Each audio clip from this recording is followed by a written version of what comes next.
A paz do Senhor, amados irmãos, tudo bem? Graças a Deus pela oportunidade que nos concede de estarmos juntos para gravarmos a nossa 10ª lição, que tem como título Maria, o que responder ao chamado de Deus. E hoje com a presença, uma vez mais, do Nicolas. Nicolas vai estar comigo. Na lição passada, eu fiz a gravação com a sua mãe, a missionária Thelma, mas hoje ele está de volta para gravarmos juntos esta lição. O Nicolas vai estar fazendo a leitura do texto áureo. Mas vindo a plenitude dos tempos, Deus enviou seu Filho, nascido de mulher, nascido sob a lei, para remir os que estavam debaixo da lei, a fim de recebermos a adoção de filhos. Gálatas capítulo 4, versículo 4 e 5. Nós vimos aqui que chegou o tempo determinado. Qual foi o tempo determinado? Não o tempo determinado por um homem, por uma pessoa, mas o tempo determinado por Deus, que aqui é chamado de plenitude dos tempos. É quando o Senhor, então, cumprindo o tempo de apresentar Jesus Cristo ao mundo, então ele vai, como vamos estudar, falar com uma jovem, e esta jovem ela vai fazer toda a diferença. Por isso que hoje nós temos essa mensagem que nós pregamos, que nós cantamos sobre o nosso querido e Salvador Jesus Cristo. Alguém esses dias me perguntou, e se Maria não tivesse aceito? Eu pude responder, se não fosse Maria, seria outra. Mas Deus, ele nunca erra. Deus não é de tentar para ver se a pessoa vai querer ou não. Deus já sabe. Deus já conhece o nosso coração e aquilo que nós podemos produzir também para ele. A nossa leitura bíblica em classe está em Lucas capítulo 1, dos versos 21 ao 38. Nós vamos fazer essa leitura, são versículos pequenos, acredito que ganharemos o tempo. Diz assim: E no 6º mês foi o anjo Gabriel enviado por Deus a uma cidade da Galiléia chamada Nazaré, A uma virgem desposada com um homem cujo nome era José, da casa de Davi, e o nome da virgem era Maria. E entrando o anjo aonde ela estava, disse: Salve, agraciada, o Senhor é contigo, bendita és tu entre as mulheres. E vendo ela, turbou-se muito com aquelas palavras e considerava que saudação seria esta. Disse-lhe então o anjo: Maria, não temas, porque achastes graça diante de Deus. E eis que em teu ventre conceberás e darás à luz a um filho, e por-lhe-ás o nome de Jesus. Este será grande e será chamado Filho do Altíssimo, e o Senhor Deus lhe dará o trono de Davi, seu pai. E reinará eternamente na casa de Jacó, e o seu reino não terá fim. Disse Maria ao anjo: Como se fará isto, visto que ainda não conheço homem algum? E respondendo o anjo, disse: Descerá sobre ti o Espírito Santo, e a virtude do Altíssimo te cobrirá com a sua sombra. Por isso também o santo que de ti há de nascer será chamado Filho de Deus. E eis que também Isabel, tua prima, concebeu um filho em sua velhice, e este é o 6º mês para aquela que era chamada estéril. Porque para Deus nada é impossível. Disse então Maria: Eis aqui a tua serva, cumpra-se em mim segundo a tua palavra. E o anjo ausentou-se dela. Nós vimos todo o relato de como foi anunciado o nascimento do Senhor Jesus a Maria. Temos aqui 3 objetivos, que são, primeiro, descrever o anúncio do plano divino a Maria. Segundo, enfatizar a resposta ideal dos propósitos de Deus e destacar que vale a pena permanecer firme. O Nicolas vai proceder aqui à leitura do nosso primeiro tópico, que vai falar assim: quem é Maria? Maria é a moça judia escolhida por Deus para ser a mãe de Jesus Cristo. Ela também é conhecida como Maria de Nazaré e aparece no relato bíblico como a jovem virgem que estava prometida em casamento a um homem chamado José. Assim como José, é amplamente aceito que Maria era da linhagem de Davi. Mesmo que a Bíblia não dê muitos detalhes da vida dessa moça, sabemos que ela foi uma jovem corajosa, fiel e temente a Deus, que teve papel importante no nascimento, crescimento e desenvolvimento do nosso Salvador. Então nós vimos que, e inclusive a gente vai ver mais à frente um pouquinho, Maria, ela era, em algum texto vai falar que ela era desposada de José, ou, no caso, noiva. Sabemos também que nesse período aqui, os noivados ou os casamentos não se davam como é hoje. As famílias eram os pais que viam no seu filho e nas suas filhas, e as filhas, então, ainda bem, vamos dizer assim, bem jovenzinha, já eram prometidas para o filho do parente, enfim, era assim que acontecia. E tudo indica que com Maria não fora diferente. Maria não namorava como existem os namoros hoje, era diferente. Mas ela então, desde de jovenzinha, ela já havia sido prometida e no tempo determinado ela iria então já estar casando com José. E mais à frente aqui nós vamos falar, né, mais ou menos a idade que segundo os historiadores vão entender que era o costume da época. O plano perfeito. A visita inesperada. Maria morava em Nazaré, na região da Galiléia. Ela estava noiva e provavelmente organizando algumas coisas de seu casamento e da nova etapa que começaria na sua vida. De acordo com o costume da época, o noivado teria ocorrido quando ela tinha entre 12 a 16 anos. Uma história comum de uma jovem virgem judia até o dia que Deus decidiu enviar um anjo chamado Gabriel ao pequeno povoado de Nazaré com uma grande notícia. Vocês viram só? Então tudo indica. Aí a gente vai pensar, mas então ela foi noiva, ela começou a ser noiva com 12 anos. Não, ela foi prometida. Então no tempo certo ela iria casar-se. Não é que ela com 12 anos ela já tinha relacionamento, não. Ela já era prometida. Então quando chegasse a idade, ela iria estar casando. E nós vimos aqui no tópico anterior que Maria vai exercer um papel fundamental na história do Senhor Jesus, não só ela, mas também José, no sentido de que José, ele era da linhagem de Davi. José era da linhagem de Davi, tanto que nós vamos ver aqui, e às vezes há uma confusão na mente, né, das pessoas, que as pessoas pensam que Jesus nasceu em Jerusalém. Não, Jesus nasceu onde? Jesus nasceu em Belém. José era de Nazaré, Maria também. Mas quando a gente vai ver que Davi era de Belém.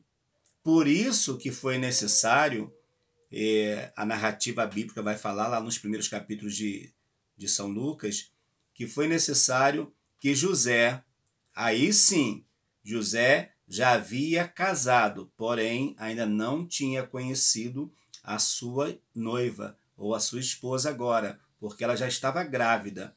Então ele esperou que Jesus nascesse para que depois ele tivesse um relacionamento íntimo com ela. Mas nesse período fez-se necessário que José e Maria fossem fazer, vamos dizer assim, como se fosse, a palavra ela é grande, eu vou quebrar a minha língua, então não quero falar, mas como se fosse fazer assim um alistamento.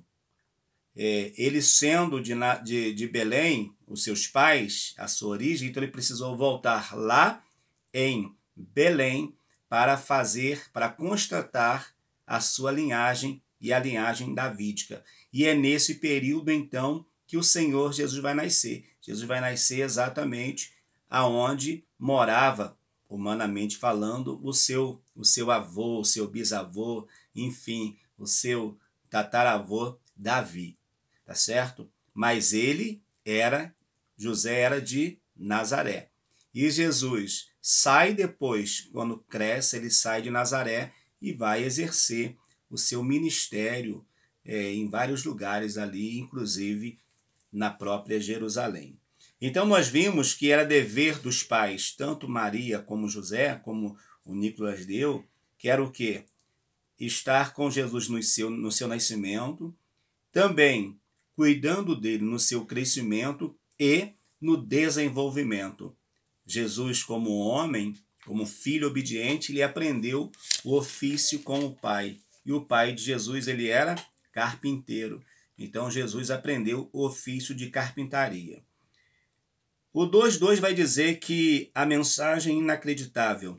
De forma bem direta, o anjo Gabriel anunciou que Maria ficaria grávida, daria à luz a um filho e deveria colocar seu nome de Jesus. Ele deixou claro que o menino seria o filho do Altíssimo, a raiz de Davi que reinaria para sempre. Em um estado de perplexidade e temor, Maria tentou entender de que maneira aquilo se daria, já que ela ainda era uma virgem apenas prometida em casamento. O anjo Gabriel lhe explicou que sua gestação se daria de uma maneira sobrenatural, onde o próprio Espírito Santo se encarregaria de providenciar o milagre. O que acontece? Maria recebe a mensagem e, ao receber a mensagem, ela vai entender e ela vai dizer, mais ou menos com estas palavras: então cumpra-se em mim a sua vontade, ou a vontade do Senhor. Porque ela vai tentar saber como queria acontecer, porque, sendo virgem, como pode uma virgem engravidar? Então o anjo vai dizer: não te preocupe, porque o que te é gerado, vai ser gerado pelo Espírito Santo. E tem mais, para você entender o propósito de Deus na tua vida, sabe, a sua prima Isabel, que era estéril, ela já está grávida. Talvez Maria nem soubesse que Isabel estava grávida, mas o anjo vai falar com ela: olha, Isabel, tua prima, está grávida e já tem 6 meses de gestação.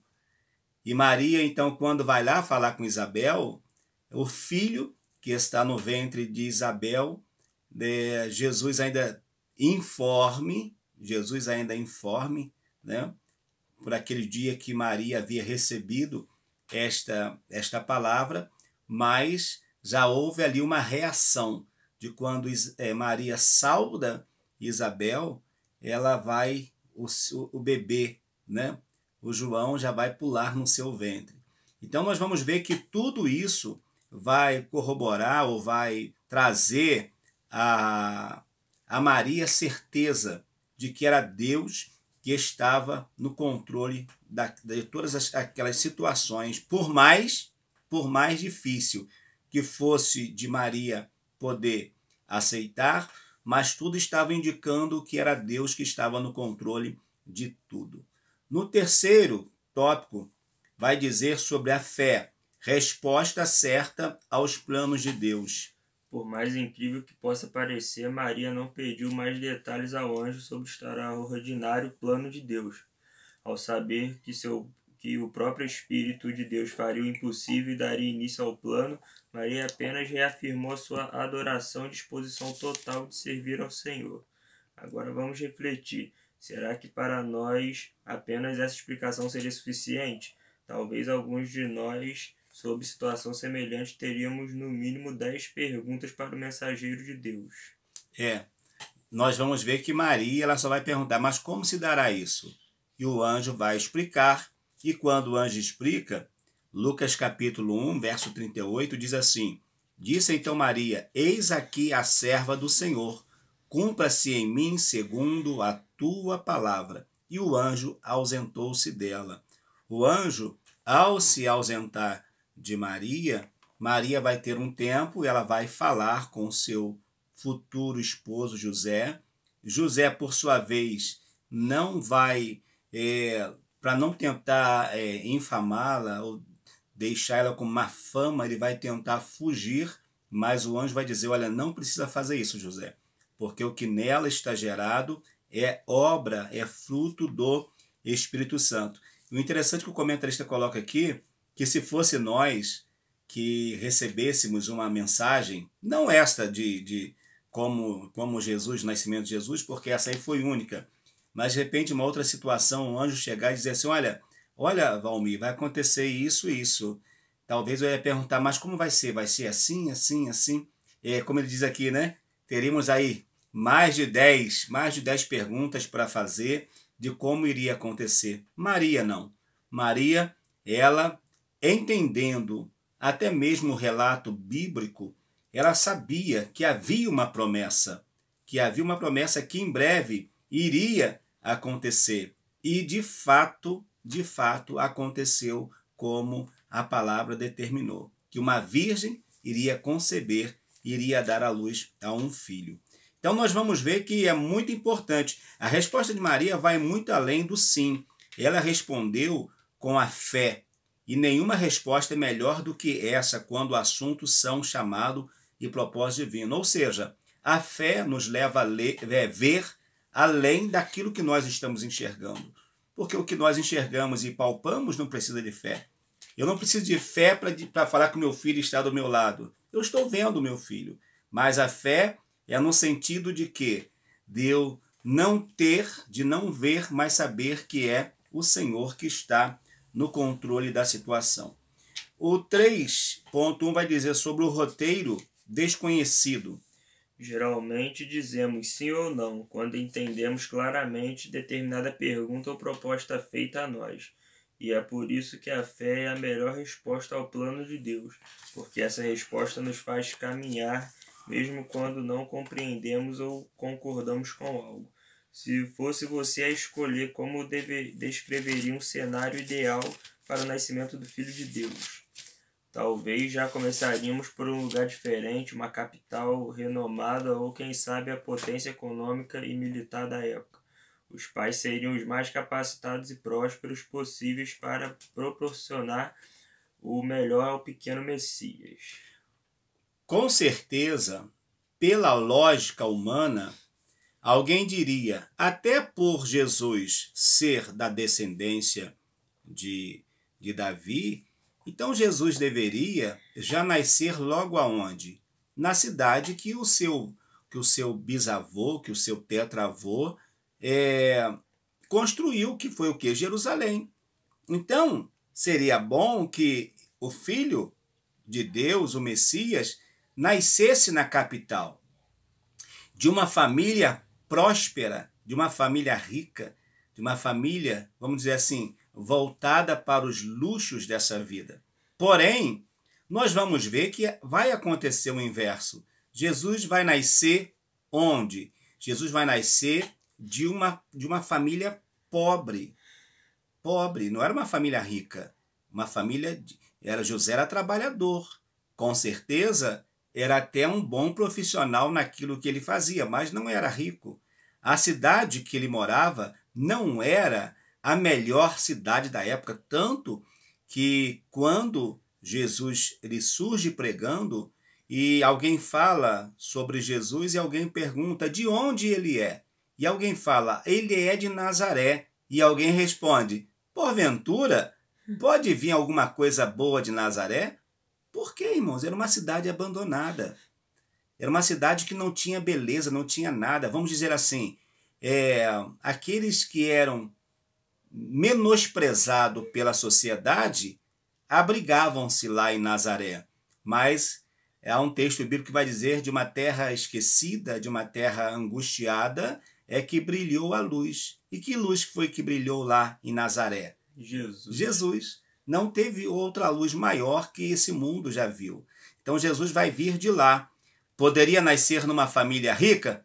Poderia, mas nasceu em uma família humilde. Isso nos leva a entender que a mensagem do Senhor, ao mesmo tempo que ela é para o pobre, ela pode ser para o rico. Porém, dificilmente, algumas pessoas que às vezes têm até riqueza querem ter esse contato com a fé.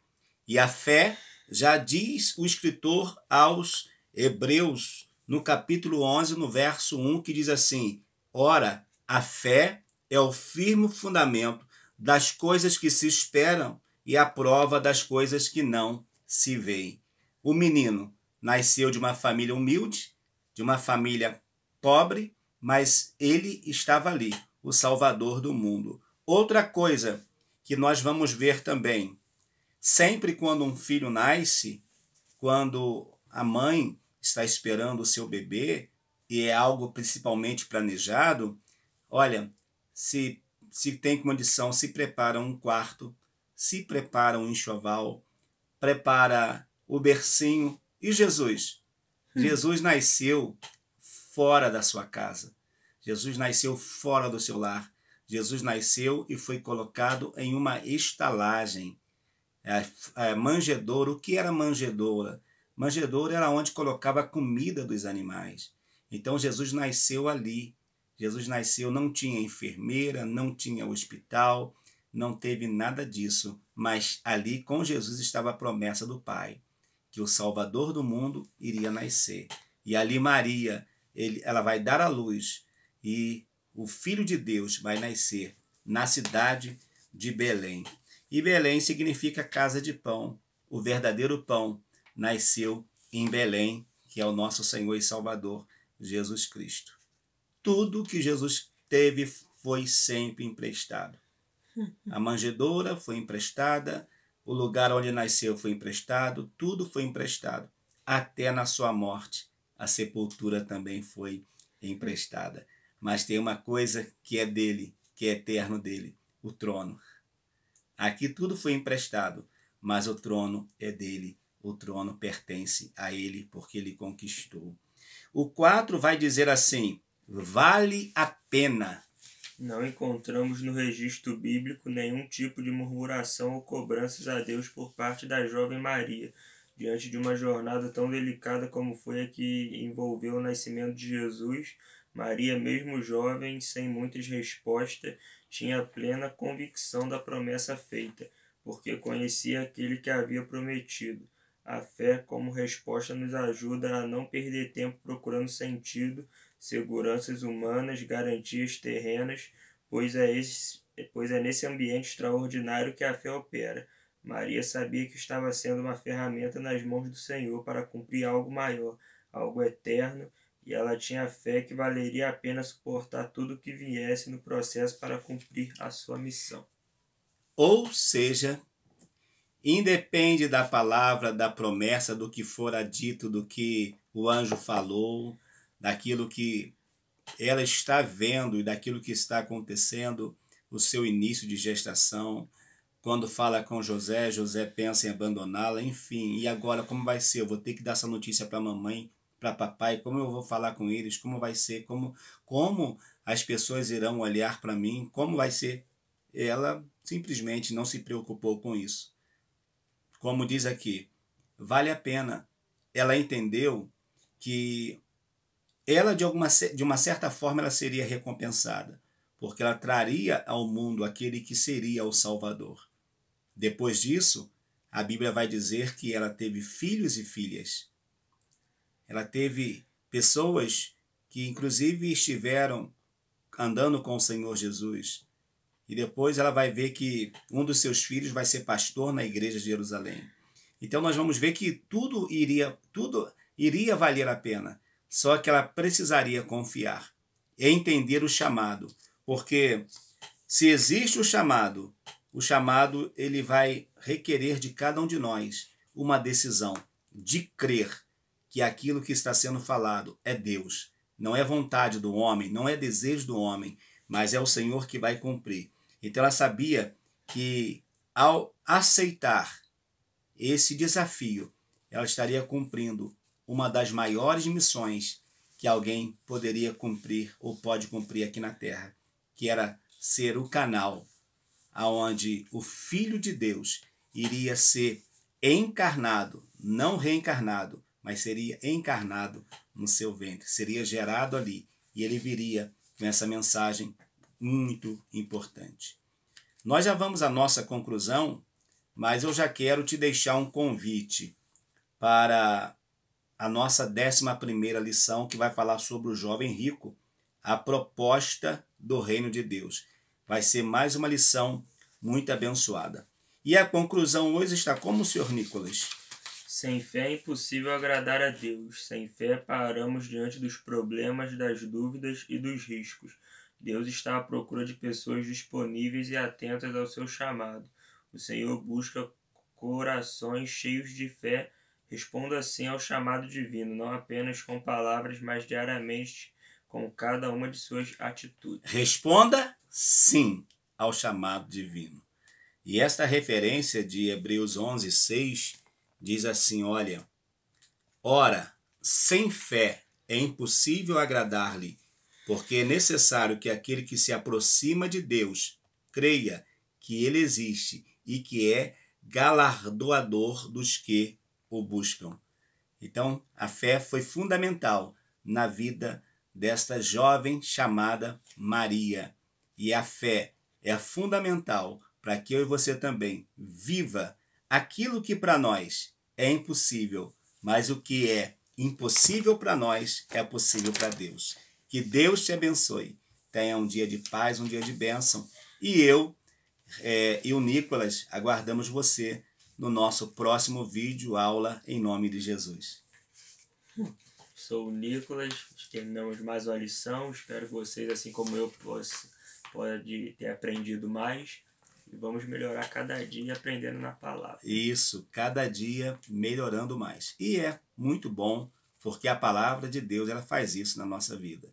Por isso que, como disse aqui, não é só receber o chamado, mas é algo diário. Todos os dias precisamos estar testemunhando com as nossas ações que verdadeiramente nós temos um compromisso com o Senhor. Que Deus te abençoe. Se ainda não se inscreveu no canal, aproveite para assim o fazer. E é logo embaixo, essa tarjinha vermelhinha que tem. A hora que você clicar ali, logo lá tem um sininho que vai aparecer. Você clica ali também para você adicionar aí o sininho, as notificações, tá certo? Deus te abençoe. Até o nosso próximo vídeo, em nome de Jesus. Um abraço.